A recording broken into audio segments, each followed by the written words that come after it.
హరిశ్చంద్రుడికి పరీక్షలు. ఒకనాడు హరిశ్చంద్రుడు వేటకు వెళ్ళాడు. నట్టడవిలో ఒక సుందరాంగి కనిపించింది. ఎందుకో ఏడుస్తూ నిలబడింది. మహారాజు కరుణాపరుడై ప్రశ్నించాడు. పద్మపత్ర విశాలాక్షి, ఎందుకు విలపిస్తున్నావు? ఎవరు నిన్ను హింసించారు? నువ్వు ఎవరు?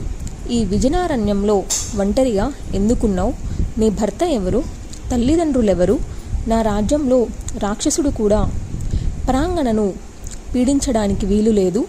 నిన్ను బాధిస్తున్న వాడెవడో చెప్పు, వాడిని ఇప్పుడే సంహరిస్తాను. కృసోదరి, పెదవి విప్పి మాట్లాడు, దుఃఖ కారణం తెలియజేయి. నా రాజ్యంలో పాపాత్ముడు ఉండడానికి వీలు లేదు. శిక్షిస్తాను. దుఃఖం దిగమింగి సమాధానం చెప్పు అని ప్రశ్నల వర్షం కురిపించాడు. ఆ సుందరాంగి కళ్ళు తుడుచుకుంది. మెల్లగా ముఖం పైకెత్తింది. బదులు పలికింది. మహారాజా, విశ్వామిత్రుడు నన్ను బాధిస్తున్నాడు. నన్ను కోరి ఘోర తపస్సు చేస్తున్నాడు. ఇది నీ రాజ్యంలోనే జరుగుతుంది.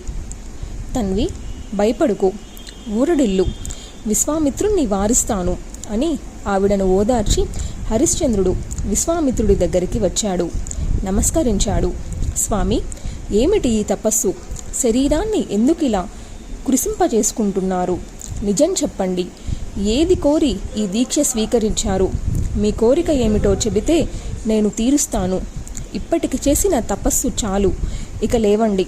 నా రాజ్యంలో దారుణాలు జరగడానికి వీలు లేదు. లోకపీడారకమైన తపస్సులు ఎవరూ చేయడానికి అనుమతించను అని చెప్పి హరిశ్చంద్రుడు విశ్వామిత్రుడి తపస్సును వారించాడు. మాయాసూకరం. కౌశికుడు ఆశ్రమానికి తిరిగి వచ్చాడు.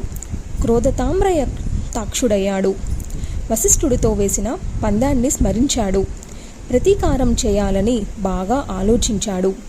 ఒక ఘోర దానవుణ్ణి సృష్టించాడు. సూకర ఆకృతాన్ని ధరింపజేశాడు. రాజ్యంలోకి వదిలిపెట్టాడు. వాడు అతి కాయుడు, మహాకాయుడును, కాలుడు కూడా. భీకర నినాదం చేస్తూ రాజగారి ఉద్యానవనంలో ప్రవేశించాడు. రక్షక భటులు భయపడి పారిపోయారు. సూకరదానవుడు ఆ వనాన్ని ధ్వంసం చేశాడు. కోరలతో మొదళ్ళు తన్వి మహావృక్షాలను సైతం నేలకూల్చాడు. ఉద్యానవనం ఒక రణరంగంలా తలింపజేసింది. మాలాకారాలు, హాహాకారాలు చేస్తూ పరుగులు తీశారు. కొందరు బాణాలు వేశారు, కానీ అవి నిష్ప్రయోజనమయ్యాయి. సూకరం అందరినీ తరిమి కొట్టింది. భయభ్రాంతులై రాజోద్యుగులు హరిశ్చంద్రుణ్ణి శరణు వేడారు. ఒక భీకర సుకారాకారం మన వనాన్ని ధ్వంసం చేస్తుందని విన్నవించారు. వెంటనే మహారాజు సాయుధుడై అశ్వారూఢుడై సైన్య సమేతుడై ఉద్యానవనం చేరుకున్నాడు. భగ్నమైన సుందరో ఉద్యానవనాన్ని గర్గరధ్వనులు చేస్తున్న భీకర సూకరాన్ని చూడగానే రాజు కోపావిష్టుడయ్యాడు. బాణం సంధించాడు. అది చూసి ఆ దానవుడు రాజువైపు లంఘించాడు. ముట్టెదించుకొని వేగంగా వచ్చిపడుతున్న వరాహం మీదకు గురుచూసి బాణం వదిలాడు హరిశ్చంద్రుడు. నేర్పుగా తంపించుకొని రాజును ఢీకొనడానికి వస్తుంది. మహారాజు తన ధనుర్విద్యా నైపుణ్యాన్ని అంతటినీ ప్రదర్శిస్తూ బాణ పరంపర కురిపించాడు. సూకరం వెనుదిరిగి పరుగు లంకించింది. క్షణకాలం కనపడుతుంది, క్షణంలో కనుమరుగవుతుంది. మహారాజుకు పట్టుదల పెరిగింది. వెంబడించాడు. సైన్యము వెంట నడిచింది. రాజుగారి వాయువేగాన్ని అందుకోలేక బాగా వెనకబడింది. రాజు మాత్రం ధనస్సు ఎక్కుపెట్టి దాన్ని వెంబడిస్తూ ఘోరారణ్యంలోకి చేరుకున్నాడు. సూర్యుడు నడినెత్తి మీద నిప్పులు చెరుగుతున్నాడు. గుర్రం అలిసిపోయింది. రాజుగారికి దాహమయ్యింది. గొంతు ఎండిపోతుంది. ఉన్నట్టుండి భీకర సూకరం మాయమయ్యింది. మహారాజుకు ఒక్కసారిగా ఒళ్ళు జలధరించింది. ఇదేదో మహామాయ అనుకున్నాడు. దారి తెన్నులేని కీకారణ్యంలో చిక్కుకున్నాడు. ఒంటరిగా నిలబడ్డాడు. ఏమి చేయాలో తోచలేదు. అల్లంత దూరం నుంచి జలపక్షుల కులకూజితాలు వినిపించాయి. అటువైపు వెళ్ళాడు. నిర్మలోదకాలతో ప్రవహిస్తున్న చిన్న నది కనిపించింది. అమ్మయ్య అనుకున్నాడు. గుర్రానికి నీళ్లు తాపి తానిన్ని తాగాడు. ముఖం తడుపుకున్నాడు. కాసేపు విశ్రమించాడు. ఇక రాజధానికి పోదాం అనుకున్నాడు. అంతలోకి వృద్ధ బ్రాహ్మణ రూపంలో విశ్వామిత్రుడు గారు అక్కడికి వచ్చారు. హరిశ్చంద్రుడు సవినీయంగా నమస్కరించాడు. విప్రుడు ఆశీర్వదించాడు. మహారాజా, నీకు స్వస్తి అగుగాక. ఈ అరణ్యంలోకి ఒంటరిగా ఎందుకు వచ్చినట్టో నిజం చెప్పు అని ప్రశ్నించాడు. బ్రాహ్మణోత్తమ, ఒక మహాసూకరం మా రాజధానికి వచ్చి ఉద్యానవనాన్ని ధ్వంసం చేసింది. దాన్ని తరుముకుంటూ వచ్చాను. ఉన్నట్టుండి అది కనుమరుగయ్యింది. అంతా మాయగా ఉంది. నా సైన్యం వెనక ఎక్కడో చిక్కుపడింది. దాహం వేసి ఈ నది దగ్గరకు వచ్చాను. ఈ అడవిలో నుంచి బయటపడే దారి తెలియడం లేదు. ఎటు వెళ్ళాలా అని ఆలోచిస్తూ నిలబడ్డాను. అంతలోకి భాగ్యవశాత్తు తమ దర్శనమయ్యింది. రాజధానికి చేరుకునే దారి చెప్పండి. నేను హరిశ్చంద్రుణ్ణి, అయోధ్యాపతిని, రాజసూయం చేసిన వాడిని, విప్రులకు విద్వాంసులకు వాంఛితార్థాలు తీర్చిన వాడిని. మీరు కూడా ఏదైనా యజ్ఞం చేసుకోదలుచుకుంటే పుష్కలంగా ధనం ఇస్తాను. ఒకసారి మా అయోధ్యకు దయచేయండి. హరిశ్చంద్రుడి మాటలకు వృద్ధ బ్రాహ్మణుడు పెద్ద పెట్టున నవ్వాడు. మహారాజా, ఈ తీర్థం చాలా పుణ్యప్రదం, పాపనాశకం. ఇందులో స్నానం చేసి పితృదేవతలకు తర్పణాలు విడిచిపెట్టు. ఇది శుభముహూర్తం. అటు తర్వాత నీ శక్తి కొద్దీ తృణమో పనమో దానం చేద్దువు గాని. ఈ పుణ్యతీర్థంలో చేసిన స్నానాలు దానాలు రెట్టింపు ఫలితాలు ఇస్తాయి. ఇలాంటి ప్రదేశాలకు వచ్చి స్నానం చేయకుండా వెళ్ళడం మహాపాపం. అది ఆత్మహత్యా సదృశమని స్వయంభువు చెప్పాడు. కనుక ముందుగా స్నాన తర్పణాలు కానియి. అటు తర్వాత నీకు దారి చూపిస్తాను. రాజధానికి వెలుదువు గాని. నువ్విచ్చే దానానికి సంతోషించి నీతో కూడా అందాక నేను వస్తాను.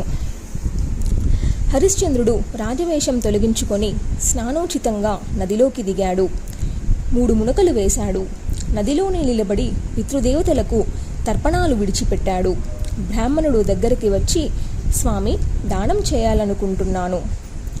నీకు ఏది కావాలో కోరుకో. అవునా? ఆవుల, నేల, బంగారమా, ఏనుగుల, రథాల, అశ్వాల, ఏదైనా సరే కోరుకున్నంత ఇస్తాను. నా దృష్టిలో ఇవ్వకూడనిదంటూ ఏదీ లేదు. ఇది నా వ్రతం. రాజసూయంలో మునీశ్వరుల సమక్షంలో చేపట్టాను. ఈ పుణ్యతీర్థము నువ్వు అదృష్టవశాత్తు ఇక్కడ లభించారు. మొగమాట పడకు. కావాల్సింది ఏదో కోరి నన్ను చరితార్థిని చెయ్యి అని అభ్యర్థించాడు. రాజన్, నీ కీర్తిని గురించి చాలా కాలం క్రితమే విన్నాను. నిన్ను మించిన దాతలేడని వశిష్ఠుల వారు చెప్పారు. హరిశ్చంద్రో నృపశ్రేష్ఠ సూర్యవంశే మహీపతి తాదృశో నృపతీర్థార్థ న భూతో న భవిష్యతి అన్నారాయన. మహాదాతగా అంతటి కీర్తి ప్రతిష్టలు గడించుకొని త్రిశంకు తనయుడు నువ్వు. నేను అడగవలసింది, నువ్వు ఇవ్వవలసింది, పైగా కోరుకోమంటున్నావు. సరే అయితే అడుగుతున్నాను విను. హరిశ్చంద్ర, నేను పుత్రుడికి వివాహం తలపెట్టాను. అందుకోసం ధనం కావాలి. విప్రవర్య, సంశయించకుండా అడుగు. పుత్రుడి వివాహం చెయ్యి. అందుకు అవసరమైన ధనమంతా నేను ఇస్తాను. ఇది నా ప్రతిజ్ఞ. హరిశ్చంద్రుడు ఇలా వాగ్దానం చేయడంతో వృద్ధ బ్రాహ్మణ రూపంలో ఉన్న విశ్వామిత్రుడు తన గాంధర్వమాయ విద్యను స్మరించి ఒక కుమారుణ్ణి, 10 ఏళ్ల ఒక బాలికను అక్కడ ప్రత్యక్షం చేశాడు. రాజా, నేను విశ్వామిత్రుణ్ణి. ఈ ఇద్దరికే నేను వివాహం చేయాలి. పిల్లల వివాహ నిమిత్తం గృహస్థుడికి చేసిన సహాయం రాజసూయం కంటే ఎక్కువగా ఫలాన్ని ఇస్తుంది అన్నాడు. హరిశ్చంద్రుడు మాయామోహితుడైపోయాడు. అలాగే అని మరొకసారి ప్రతిజ్ఞ చేశాడు. మరింక మాట్లాడలేదు, నిలబడ్డాడు. రాజ్యదానం. మహారాజా, వివాహ వేదిక దగ్గరే నీకు తోచింది దానం చేద్దువు గాని పద అన్నాడు విశ్వామిత్రుడు. అందరూ కలిసి అడవి దాటి ఆశ్రమం చేరుకున్నారు. అగ్నిహోత్రం ముందు వధూవరులను కూర్చోబెట్టాడు కౌశికుడు. దానం చేయమన్నాడు. విశ్వామిత్ర, ఏమి కావాలో కోరుకో, ఇవ్వరానిది ఇవ్వకూడనిది అయినా సరే ఇచ్చేస్తాను. నాకు యశస్సు కావాలి అంతే. సంపదలు పుష్కలంగా ఉండి పరలోక సుఖప్రదమైన శుభ్రయశస్సును గడించుకోలేని వాడి జీవితం ముమ్మాటికి వ్యర్థం. అయితే మహారాజా, అడుగుతున్నాను, గజాస్వర రత్న సమేతమైన నీ రాజ్యాన్ని అగ్నిసాక్షిగా ఈ వరుడికి దానం చెయ్యి అన్నాడు విశ్వామిత్రుడు. మాయా సమ్మోహితుడైన హరిశ్చంద్రుడు వెనక ముందు ఆలోచించకుండా ఇచ్చివేశాను అన్నాడు. స్వీకరించాను అన్నాడు విశ్వామిత్రుడు. దానయోగ్యమైన దక్షిణలను కూడా ఇవ్వాలి. దక్షిణారహితమైన దానం నిష్ఫలమంటారు. అంచేత దానఫలం కోసం దక్షిణ కూడా ఇయ్యి అని రొక్కించాడు. ఏ ధనం ఇవ్వాలో ఎంత ఇవ్వాలో చెప్పమన్నాడు మహారాజు. 2.5 బారువుల బంగారం కావాలన్నాడు విశ్వామిత్రుడు. ఇస్తానన్నాడు హరిశ్చంద్రుడు. అడవిలో ఎక్కడో చిక్కుపడిపోయిన సైన్యం మహారాజును వెతుక్కుంటూ అక్కడికి వచ్చింది. రాజును స్తుతించింది. హరిశ్చంద్రుడిలో ఉలుకు పలుకు లేదు. ముఖమంతా చింతా వ్యాకులితమై కనిపిస్తుంది. నిశ్శబ్దంగా సైన్యంతో కలిసి రాజధానికి చేరుకున్నాడు. సరాసరి అంతఃపురంలోకి ప్రవేశించాడు. ఏమి చేశాను నేను? ఇటువంటి దానాలు చేయవచ్చునా? ఎంత మోసపోయాను! ఆ అడవిలో ఆ బ్రాహ్మణుడు దోపిడీ దొంగలా నన్ను దోచుకున్నాడు. సపరిచ్ఛిద్దంగా రాజ్యాన్ని ఇచ్చేశాను. 2.5 బారువుల బంగారం దక్షిణగా బాకీ పడ్డాను. నా మతి ఏమైపోయింది? ఇంత అజ్ఞానం ఎలా ఆవరించింది? మునీశ్వరుడు ఎంతటి కపటి తపస్వి అయ్యుండి నన్ను వంచాడు. సరే, కానీ దైవగతి ఎలా ఉంటే అలా జరుగుతుంది. చింతాకులుడైన భర్తను చూసి మహారాణి మాధవీదేవి కంగారు పడింది. విమనస్కులుగా ఉన్నారు, కారణం ఏమిటని అడిగింది. బెంగ పెట్టుకుంటే ఆరోగ్యం చెడిపోతుంది. చింత అనేది మరణంతో సమానం. ప్రభు, విచక్షకులై చింతను పారద్రోలండి, స్వస్థ చిత్తులవ్వండి. అసలు మీకు ఏమి లోటని దిగులు పడాలి? పారిపోయిన పుత్రుడు తిరిగి వచ్చాడు. రాజసూయ మహాయజ్ఞం చేశారు. శత్రురాజు అనేవాడు లేడు. వరుణుడు సంతోషించాడు. ఈ భూలోకంలో మీకు సాటి వచ్చే రాజే లేడాయే. మీరు దిగులు పడటం ఏమిటి?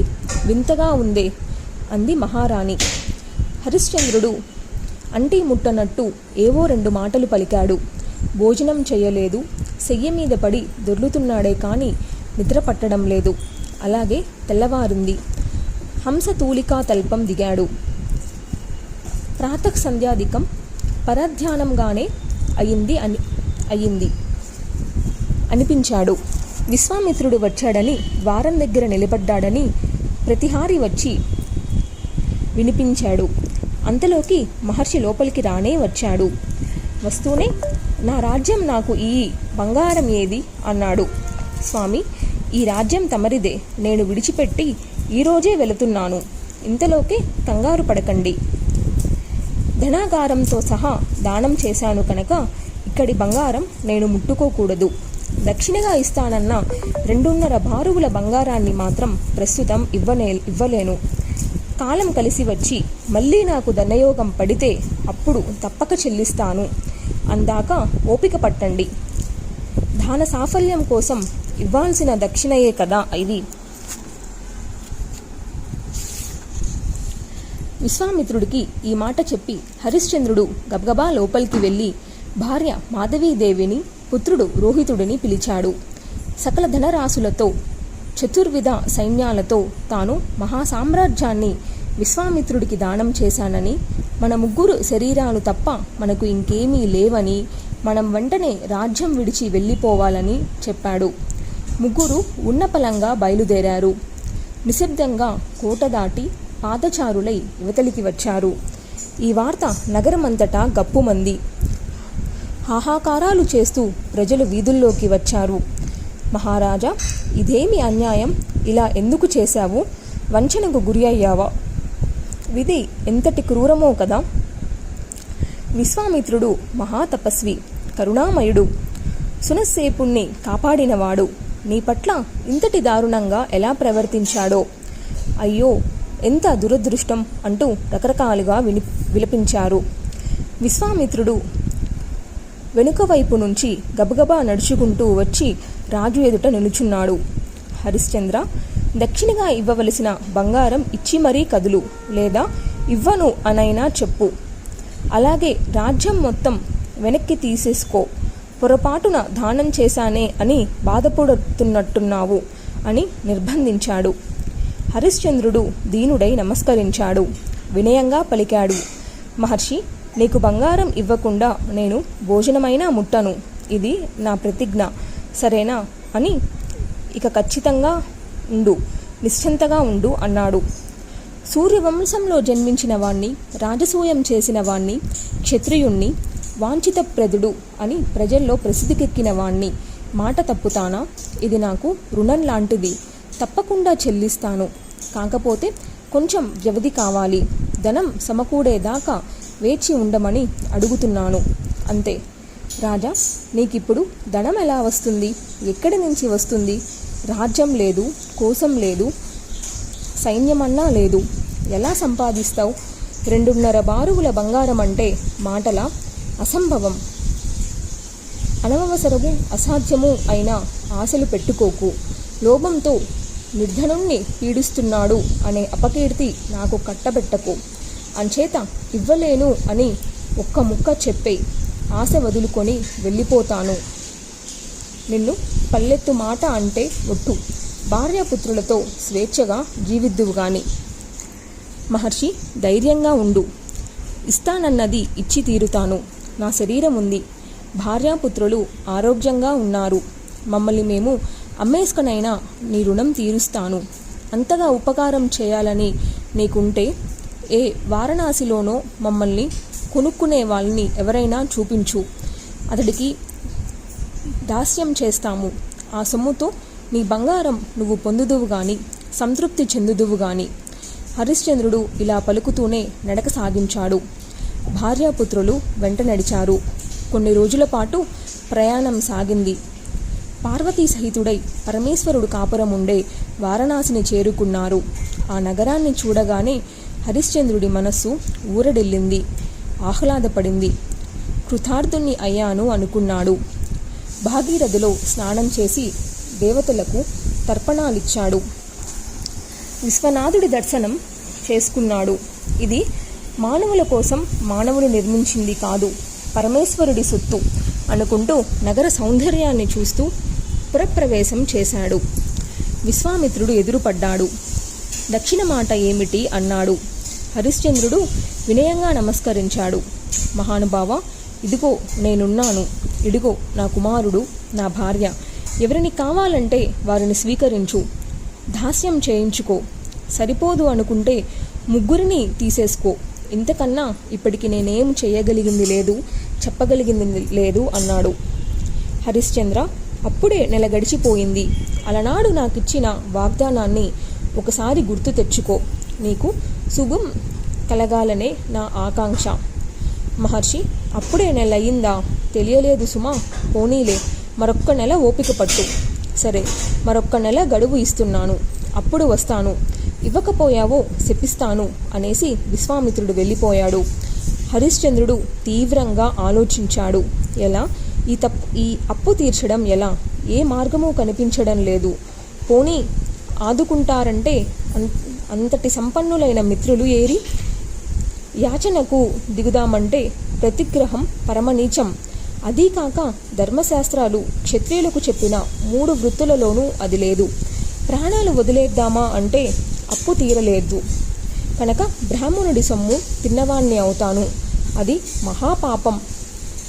అధమాధమ జన్మ వస్తుంది. ఏ విషక్రిమిగానో పుడతాను, లేదా భూతమో ప్రేతమో అవుతాను. అంచేత ఎలాగోలో అప్పు చెల్లించాలి గాని చావడానికైనా వీలు లేదు. నన్ను నేను అమ్మేసుకోవడం ఒక్కటే దారి.